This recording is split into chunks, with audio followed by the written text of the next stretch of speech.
चॅनलमध्ये आपल्या सर्वांचे स्वागत। नमस्कार।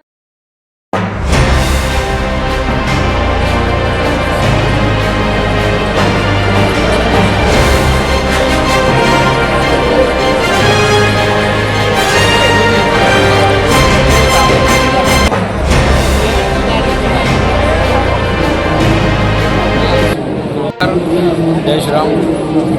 आज प्रभाग 10 मधून आमच्या वहिनीसाहेब संगीता सुनील देशमुख यांनी आज उमेदवारी अर्ज दाखल केलेला आहे आणि त्यांना या ठिकाणी राष्ट्रवादी पक्षाच्या वतीनं AB फॉर्म देखील देण्यात आलेला आहे। त्यांची जनसेवा बघितली तर त्यांच्या सासरे, त्यांचे वीर हे सर्व लोक अमरधामच्या सेवेमध्ये गेल्या 30 ते 40 वर्षापासून कार्यरत आहेत आणि वडील त्यांचे जे सासरे होते सुनील भाऊंचे हे जवळजवळ 60 वर्षापासून त्या ठिकाणी अमरधाममध्ये सेवा देत होते आणि त्यामुळेच त्यांना जनसेवेची ओढ असल्यामुळे आणि त्याच्यानंतर त्यांच्या सौवाद्य पत्नी आज या ठिकाणी महापालिकेच्या निवडणुकीच्या रिंगणामध्ये उतरलेलं आहे। या आखाड्यामध्ये त्यांना यश येईलच अशी या ठिकाणी ग्वाही देऊ इच्छितो। जय हिंद, जय महाराष्ट्र।